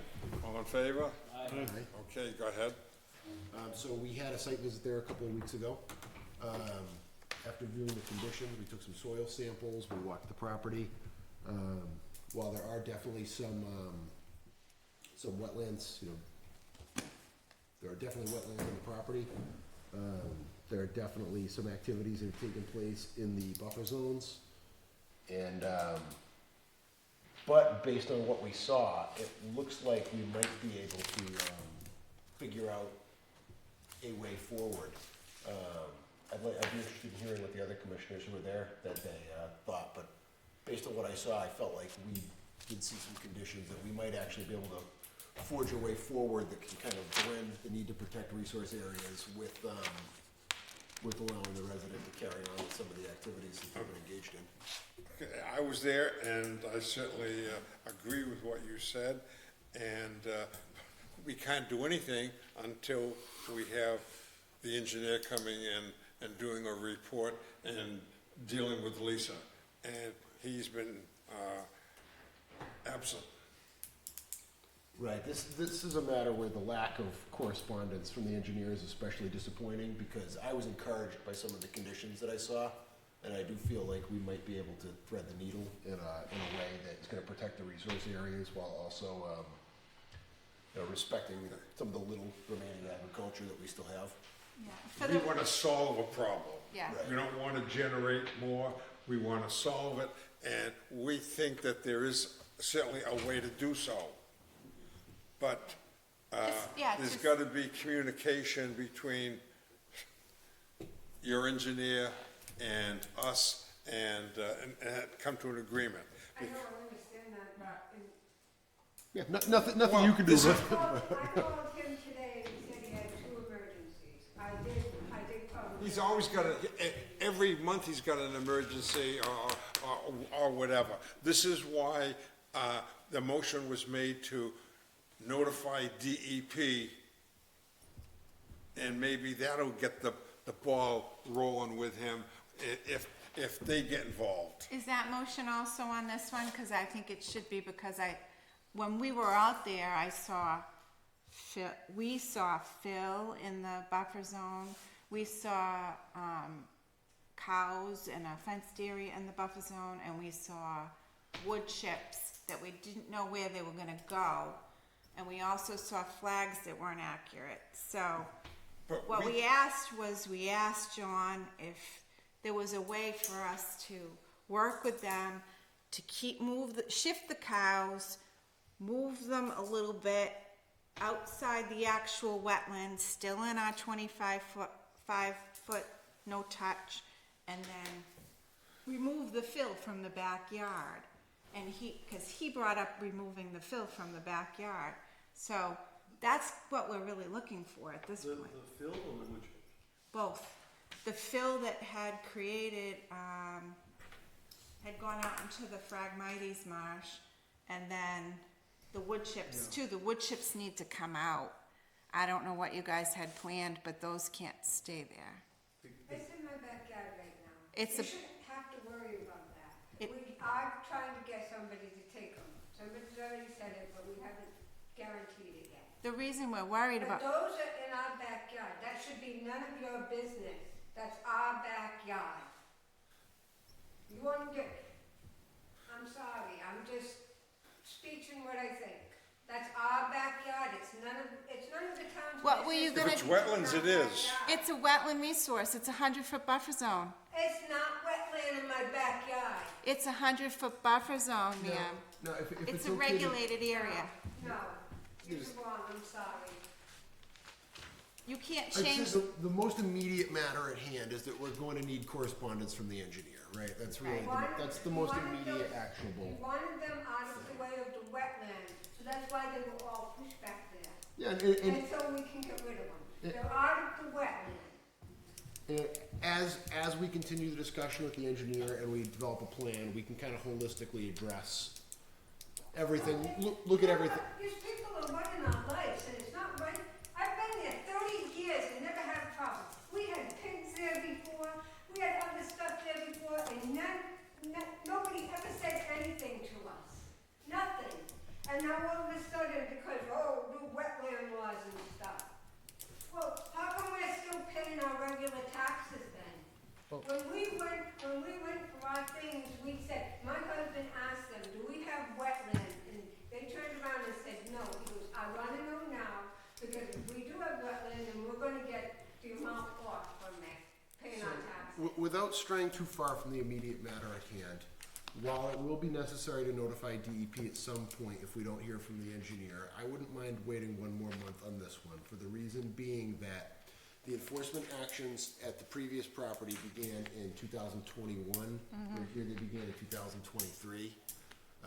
While we have been dealing with this for quite some time, it doesn't quite feel like a direct apples to apples comparison, just because the first property has been going on for substantially longer. I would like to operate on the good faith assumption that we're going to have a plan from the engineer prior to our next meeting, and it's gonna be a moot point, and it wouldn't have mattered whether we voted to contact DEP or not. And if we get to next month and I have egg on my face and I was wrong, then, then I'll propose the motion at that point. So what are we looking for by December 5th for that? Just an existing conditions plan that we can all agree on? This is where the fill is, this is what, not a mitigation plan, but We're this is where dealing the. County Street right now. County Street, no. No. We're back onto 880, okay. Yeah, so what I would like for the next meeting is just a simple, this is where the wetland edge is, right?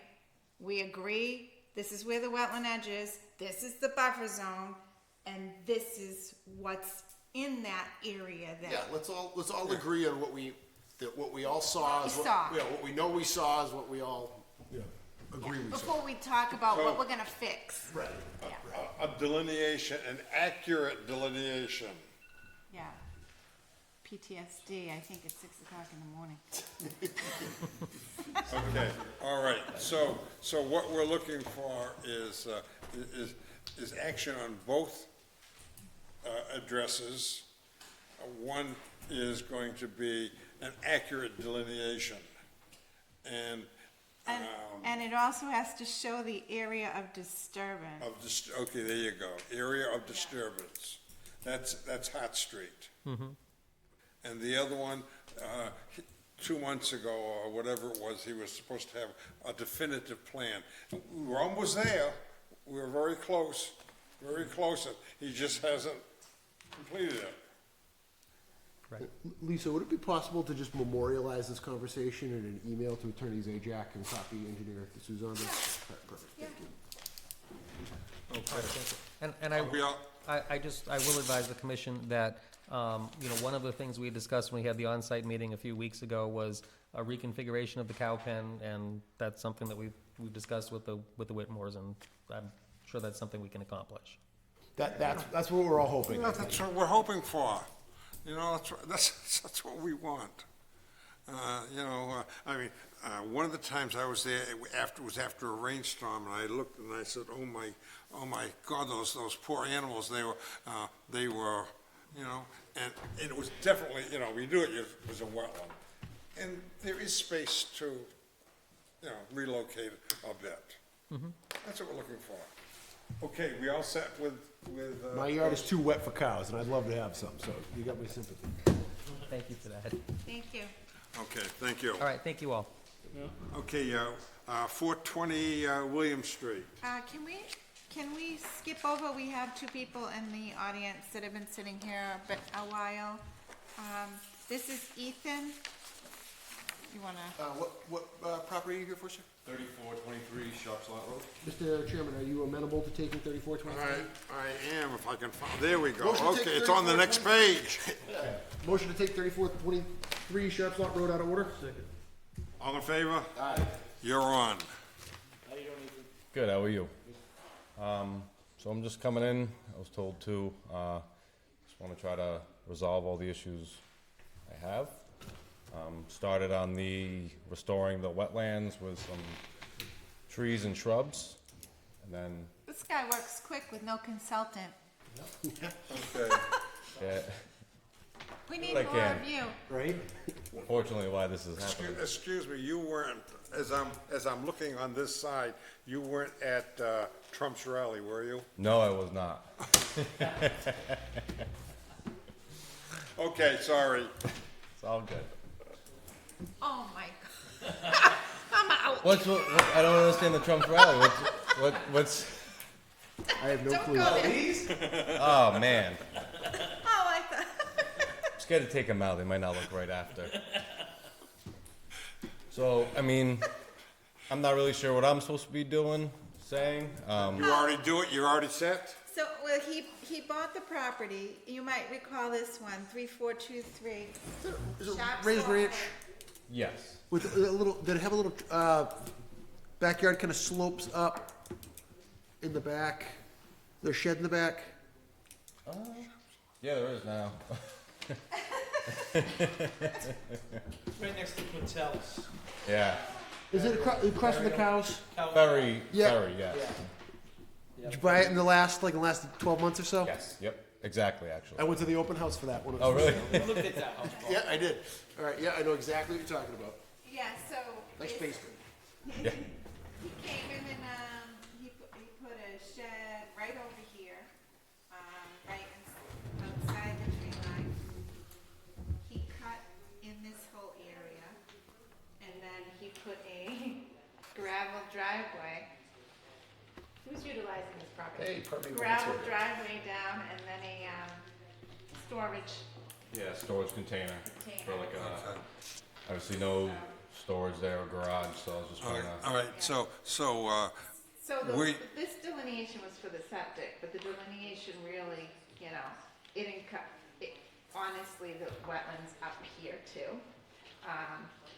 So what I said to him, we would like that removed, and we can talk about maybe leaving some of that gravel area up here, and I'm fine with leaving the shed if he plants.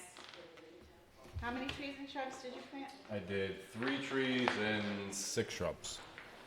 what kind of shrubs? I'm not a big shrub guy, it's something that she suggested, so. Yeah. There was a berry one. Winterberry. Yeah. Oh, yeah, Yeah, nice one. Yeah, blueberry is good too, high bush blueberry. And then also did the seeding, Yeah. the wetland seed. Oh, cool. Okay, so restoration essentially has been complete. Well, we're gonna it's have gotta to be checked. monitor in the spring, and he needs to make sure he's watering. But let me pull up and I can tell you exactly what he, Welcome to Dayton. Yes. It's awesome. It's awesome. As you're learning. Yeah. it takes a while sometimes. It's actually loading the emails today, which is great. The blue mail, I mean, I don't know if you have trouble with the blue mail, but the blue mail is It's not- faster for me to drive to work and check, Okay. All right, so wait a minute, here we go.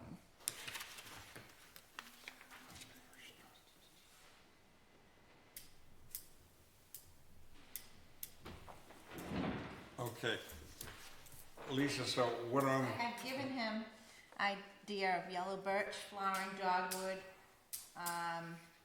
American hornbeam, and black gum, and he planted Two. ash, right? Two of the, I think there's a black dogwood maybe? That sounds familiar. May have been the ash. Well, anyways, I can take a species list next time I'm there, but I did check to make sure they were all native, and I know you also planted the winterberry, and then there was another native shrub, and the seedlings, but anyway. Yeah. So. Okay. So I mean, I guess- it's being restored, and you're just gonna update it in the spring and see how everything's taking. Yeah, I mean, the main concern and the reason why I told him to come was because he still has that storage container, but he says he has to keep it there for a little while, until he deals with the stuff that's in it. Okay, good, but the plan is to phase it out. Yeah, I currently have it for sale, trying to, Yeah. and then figure out where to put everything right now, but, that, and then as far as the driveway, and fortunately, if I'm gonna stay here somehow, if not, I might have to sell, I need some type of garage or something, so we spoke, the other day about trying to possibly, the driveway, the part that I take out, maybe putting something somewhere in that area, or if I have to, if it comes down to it, somewhere in the driveway. I did measurements today, I talked to the, town, building inspector or somebody that works with them, and got a couple measurements, rough measurements from off the road, from the center of the road. Driveway doesn't seem like it's gonna, my current driveway doesn't seem like it's gonna work, so the other one, I don't know if I can make that work somehow. Those measurements look okay from the house, property line, and that, as long as it's good with all of you. That would be the only thing. Yeah, you honestly will have to figure, as you Yeah. progress, just keep me in the loop and we can talk about it. Okay. As you might need some sort of filing, like an RDA filing with us. Yeah. We need to make sure you're at least 50 feet off the wetlands. Mm-hmm. And, if you want that, are you talking about pulling back some of that driveway, the second driveway? From what you were saying, yeah, so, cut away half of it, or whatever it may take, and then putting it would be one of those shed garages that you get, like they have them at the old Toys R Us in Swansea. It's the ones that just, they deliver them, they plant them, and that's pretty much it. No foundation, no, So, yeah, for something like that, you might not need a permit, but, when you go to apply to the building department, yeah, or just keep me in the loop ahead Yeah. of time. The other thing is, we'll have to know where the wetlands edge is yes, of course. over here, so, because that wasn't ever delineated, so. Mhm. Yeah, so when you're ready to take the next step, we'll do the flagging maybe, and then go from there. Yeah. See where we're at. Okay. The only other thing that I would say is that we've just seen a couple of instances where we've had, issues of violations that have dragged on and on and on Oh, for yeah. a long time. No, I Well, would you- like you- to, I would like to See that you end got this a uh, as soon letter as on possible. 10/21 and you're here today with it all resolved. Yeah, just, I don't need the stress, so whatever I can thank do you. to get it completed, it's, Okay, so, very good. Okay, I think we're all set then. all right? Okay, Have thank a you. great night. Thank you. Welcome to Dayton.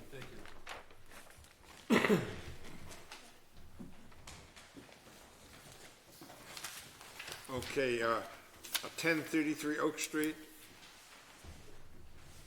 Yeah, so, I did reach out to Seth Cook, because he sent me sent me an update and said he had planted and put the posts in, and I asked him for some photographs. He did send the photographs on 11/19. I have them in my iPad if you guys wanna see them, or take a drive by, it's up to you guys. He even put some above-ground sprinklers out there he has going, so. Yeah, the posts look good. The placards are facing the right direction. And I just think we need to monitor it in the spring, so. Okay, 2470 Pleasant Street. I did get an email from them. It looks like he's gonna switch gears and go with Evan Watson.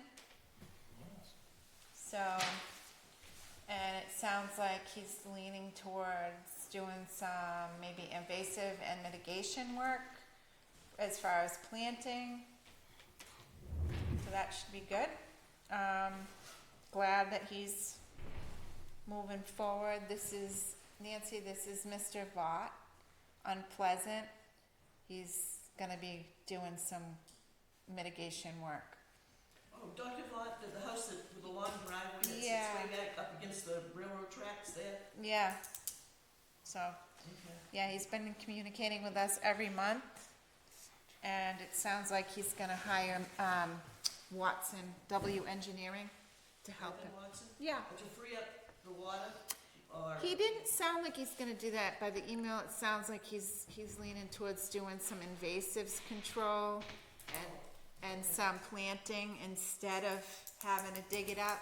I don't know if him and Evan are gonna work out a plan, so it sounds like. Okay, just Yeah. keep stormwater in the loop. Okay, I'll make a note to remind them to do that. Okay, thank you. You're welcome. 1070 Smith Street. Jack? Anything? What? I haven't heard from him. 1070 Smith Street? Oh, 1070, 1070 Smith. Did we skip 710 Center? Yeah, he did. Well, Oh, I haven't okay. seen him, I haven't been around to catch him, so I'll see if I can hunt him down again. Okay. 1070 Smith. I sent an email and their response was, well, we're not doing anything right now, you know, with the yard. But it's like, okay, but you still have a violation you have to deal with. And her response to my most recent email with the agenda was, we have, the engineers are working on a plan. So I copied the engineer and hopefully The yard does look a little bit cleaner the yard does. Okay. than where it was when we first lived there, Lisa, yes, it does. Yeah, they're not supposed to be doing any work right now. No, I'm just talking about the debris in the front yard. Oh, the debris in the front yard, yeah.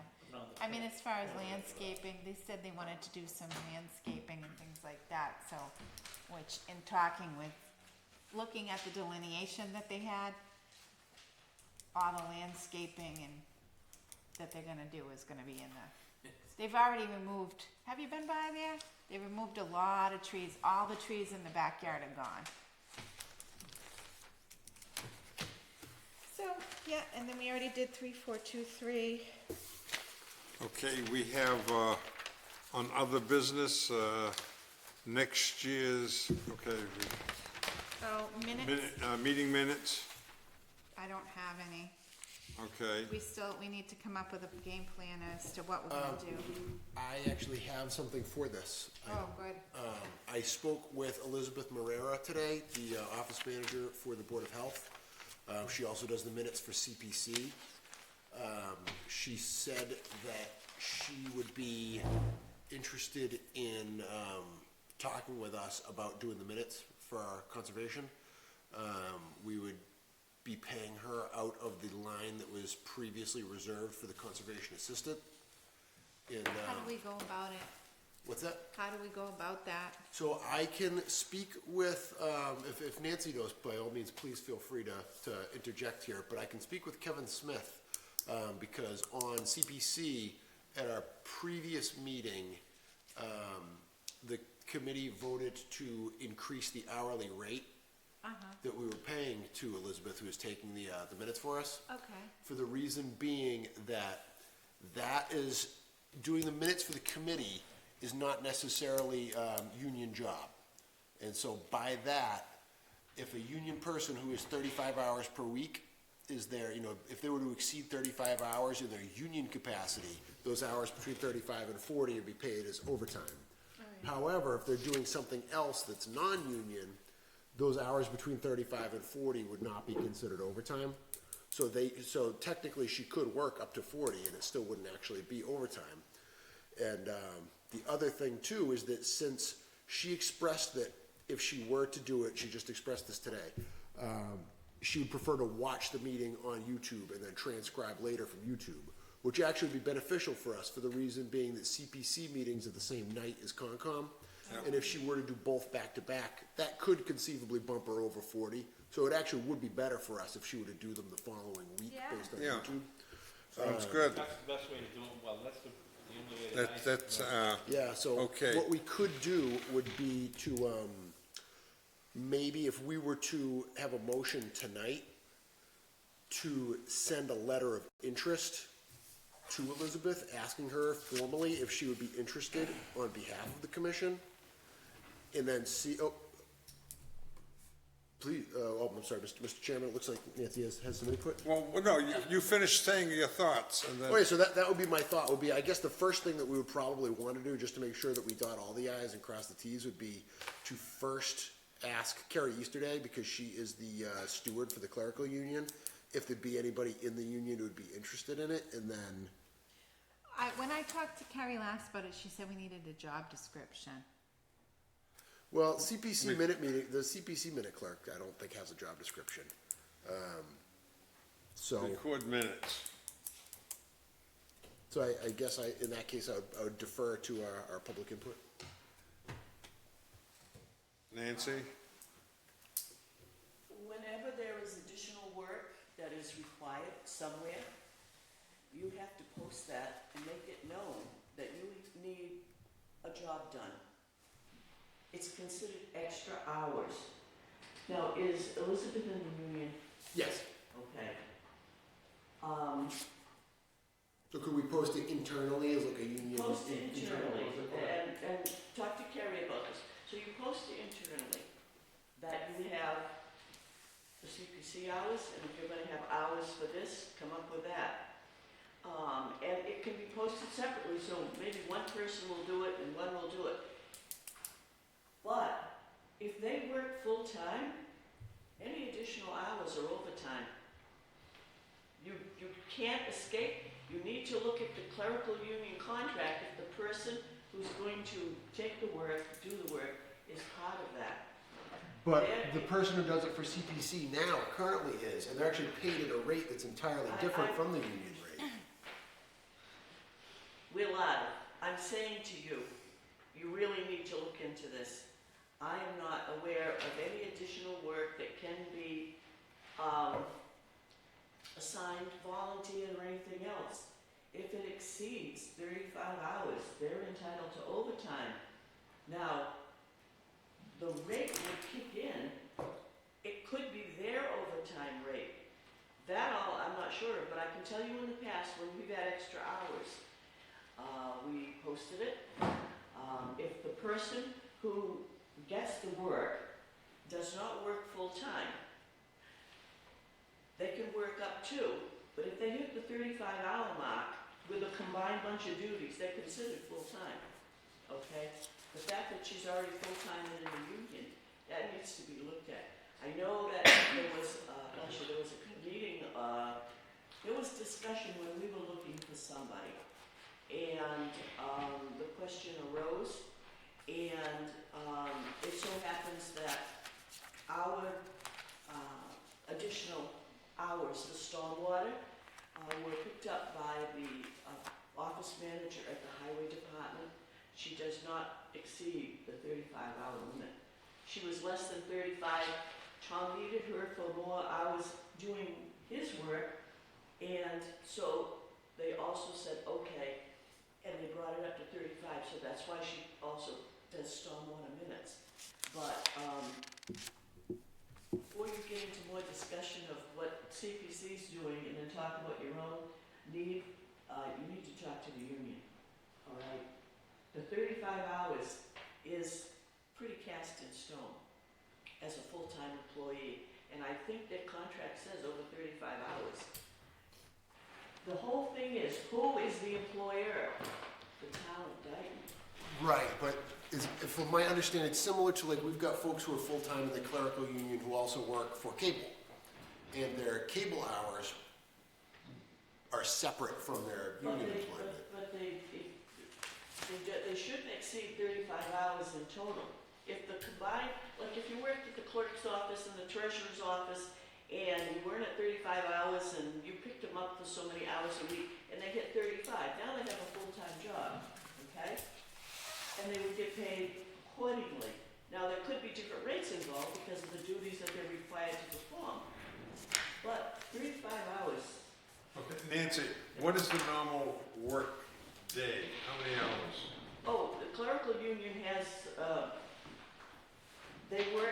the 35 hours meant a 4-day week, so that Wednesdays, they get to like 5:30 at night. It's like, it's 7 in the morning to 5. Yeah, 7:30 to 5:30. The contract spells out Monday, Tuesday, Thursday hours, and then Wednesday is a very long day. So how about this? If we were to propose a motion tonight to send a letter to the HR coordinator to signal our intention to look for a meeting clerk and seek their guidance on how to do it properly. Okay, all right, that sounds great. And it will only be 2 to 3 hours a month. Not a week, a month. How many? That means How many? 1, 2, or A few hours a month. To do the- Yeah, I mean, I think, what did we think, 4 hours? Yeah, I'd say, but if we budgeted for 4 hours a month, that's reasonable. Letter to HR looking for. The magic thing is, number one, are they full-time? Full-time is 35 hours, even if you work for several departments. The employer is the town of Dayton. Conversely, if somebody who worked for the town of Dayton and worked 35 hours happened to take a job at the Dayton Water District because they need help doing something, different employer, that's the Dayton Water District. Anything within the town of Dayton is one employer, so that's what you have to look at. Okay, all right. Thank you. No, that's really good. That's great. Okay, so we're gonna, send a letter to, I'd like to propose a motion to send a letter to HR coordinator Karen Brady to signal our intention to post for a meeting minute clerk and request advice and clarification on how to I would suggest that you facilitate it. send a letter to the HR coordinator and say that you have the need for someone to take minutes.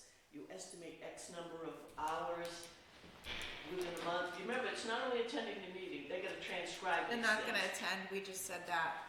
They're gonna do it through watch the YouTube. It's the same thing, whether they sit here for 2 hours or watch television for 2 hours. And quite frankly, I've had to go back and look at minutes to get clarification. It takes longer, because if you're not here, and if you don't get all of it, you know, you're kind of, what did they say? It's true. You want somebody to take the minutes, whether they're sitting here or watching the thing at home, and transcribe them. That's what you need, okay? So I would ask the HR person, say that the Conservation Commission has the need for somebody to take and transcribe meeting minutes. You need to know what the procedure is, and the estimated hours are such and such, okay? And then they'll get back to you. It can be posted internally. The shop union, the union steward would be involved if in fact the person is in the union, who gets the job. The other thing I would say to you is, if there is somebody working now who is not 35 hours, and maybe they're working less than 20 hours, which means they're not getting benefits, the other thing would be, once they pick up those hours, they would not be working full-time, but they would be eligible for benefits. So that's something else to think about. Okay. all right, motion is made. Is there a second? All in favor? Aye. So, Thank you. all right. Next, we're getting close to the end, Lisa. It's almost 8 So o'clock. we'll draft that. We gotta draft that. You're gonna, No, you and I can draft that. oh, okay. I guess, okay, I don't know how next week will be, but, Monday and Tuesday.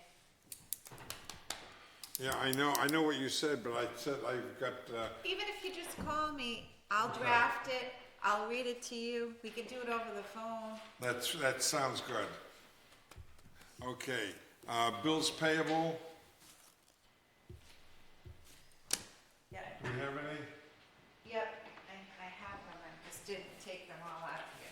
So we have all the payroll and bills payable in here, if anyone wants to look at We them. can approve all those bills that have already been paid already? Yeah, and I have the Motion. payroll ready for Monday morning for the 2 weeks like you asked.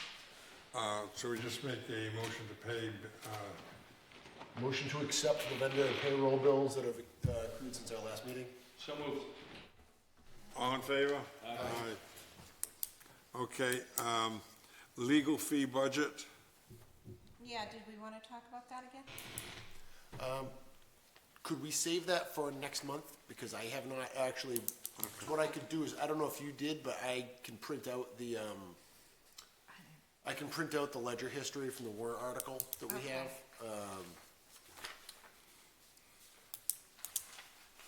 All right. Okay, 2025 meeting calendar. Now, I saw an email from Paul on one particular date that was a holiday.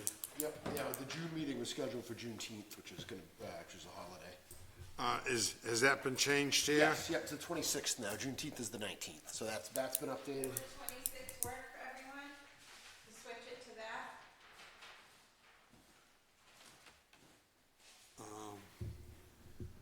Yeah, no, that's Yeah. fine. with me. Yeah, That's- That's the last week of the fiscal year. I'm gonna be here with my sleeping bag that week. Yeah, I don't, offhand, I don't see anything And right now. The other one that she changed was, this one could be tentative, this one we may be able to switch back, but, I mean, we could obviously change it if the commission wanted, but I'll be unable to attend the third Thursday of August, for the reason being that the Mass Collector Treasurer Association usually holds their annual school the third week of August. And the last couple of years, I've been able to make that meeting because the school usually gets out at 2 p.m. on Thursday in Amherst, so I can usually be back here for the meeting. However, this is gonna be my fourth year at the school, and which means I've completed the 3-year treasurer program, and I'll be eligible to take the exam to become certified, which is on Friday, the next day, so I'm gonna have to spend one more night at Amherst, so I won't be coming back on Thursday. Okay, so that's. Excellent if I pass. You'll pass. You will pass, Paul. Here's hoping. You're too efficient. Okay, so we make a motion to accept this calendar, or is that unnecessary? Yeah, do we want to keep it that date, the August, which August? We can always change it if necessary. Yeah. Okay, motion to accept the posted calendar for 2025? So moved. All in favor? Aye. Okay, and I believe lastly is public input. Nancy has been speaking, so she's had her input. Correspondence? I guess we've already dealt with that through Lisa. Oh, could I comment on the correspondence? Lisa, I believe that you received an email about an Eagle Scout who is interested in looking at planks at Broad Cove. Because this jogs my memory, because, we were just discussing, there's no update yet, but we were just reminded of the, CPC article regarding Broad Cove, where the Trails Committee is gonna be seeking CPC funding, for a boardwalk that they wanna explore doing at Broad Cove to connect, Okay. connect across the marsh. This is a different location. Yes, yep, but, since it sounds like eventually, they still have a lot of funding and things that they need to secure funding for it. Yeah. But since eventually there's gonna be a filing before us from the Trails Committee about Broad Yeah. Cove, it just jogged my memory, because I figured that, I don't know if they'll be able to like piggyback off the delineations or something like Yeah, that, because, why not? Yeah, right, yeah. Well, this right here, I took a walk down there, 2 days ago, and, there's still a little bit of mud, and there was a tiny flow in that stream. Yeah, you're in a drought. I know. He's calling a meeting tomorrow to all of us because we're in a major drought, by the way. Yeah.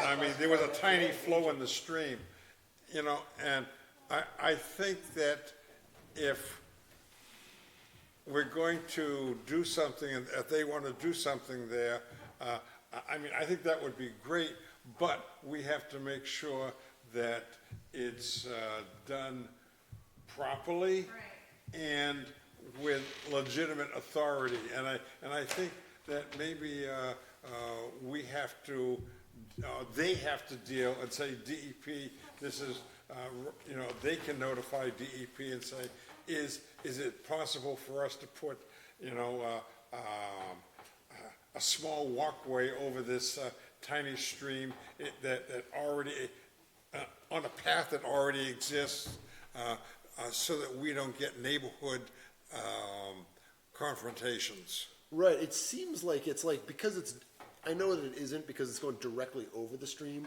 but it seems to me to be, really close to, what's the Wetland Protection Act call it, under the minor activities, an unpaved walking path? Or an unpaved pedestrian walkway designed to give public access to a conservation area?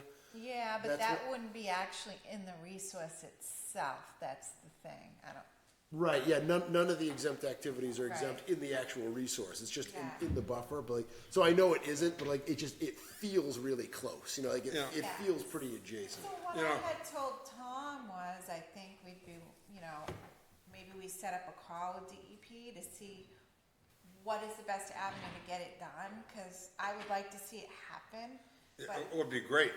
but I mean, I don't wanna say they can do it, and then you have the neighbor saying, well, you just let them. Right, how come they can do it and I can't, that's right. And in my head, as I'm walking through there, I'm designing something, and it really wouldn't take much but either some heavy PVC or galvanized or aluminum piping in the ground with planks on it, so long as it, 2 feet above the ground or a foot above the ground for them just to walk over. It wouldn't, it wouldn't really disturb anything. It might be 30 or 40 feet of, I don't know, I didn't measure anything. But this is where whoever wants to do it has to prepare a plan for us and how they would do it. Okay. Thank you for bringing that up, I didn't even think of Yeah. that. But if you walk down there, you'll see, you'll have a little more flow tomorrow. It'll be muddy. And I've heard, people love that little walkway, with the exception of the mud. Oh, yeah, I love it down there. It's just, Yeah. my kids love the mud. Sit in that little bench, can't keep them out of the street. Yeah. Okay, is there anything else? Okay, is there a motion to adjourn? So moved. Is there a second? Second. All in favor? Aye. At 8:00.